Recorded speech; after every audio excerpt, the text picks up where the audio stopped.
झील पिठा खाई सारा पर झील कहते माँ बहुत बढ़िया है। मुझे कहली सतरे पिला मानकर मन तो खुशी होते प्रत्येक माँ मानकर मन ना बहुत खुशी लगी था। नमस्कार सांग मैंने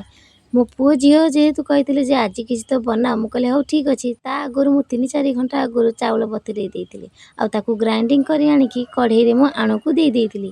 आउ से स्वाद अनुजाई लुण देती आउ लुण देकी भलसे आण को जंती देती आउ जंती सारा पर पितल थाली को मुझे ओल्हे आनी पितल थाली रे घी अल्प टिके देकी से जो आण जंता को मुझे रखीदे भलसे मुझे चकड़ी देती आउ भलसे छोट छोट चकड़ी सारा पर मुझे छोट छोट गुला कर देती। हाँ मो यूट्यूब चैनल जदि मो वीडियो को देखुंत ताले सब्सक्राइब करदे जमा भी भूलें आउ फेसबुक पेज रे देखुले फॉलो करदे लाइक आउ कमेंट करेंगे। मु भलसे गोटी गोटी करके जिते बनई देती पणा संक्रांति रे माटी हांडीटे आनी आउ से प्रथम करी आज मु सीजा पिठा क्षीर रे बनाऊँगी।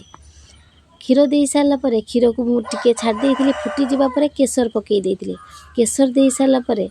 मु पिठा जो बनई की रखी थी ताकू दे देती आउ दे सारा पर भलसे मु घोरई देती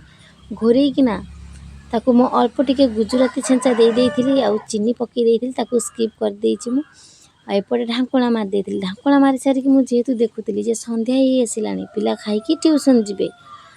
तो पिला को जेहेतु मुझे आसिक देखिली तो हो सारा मो पिला को खाया देदेली। तो आज भिडियोटी केमती लगे लाइक शेयर सब्सक्राइब करदे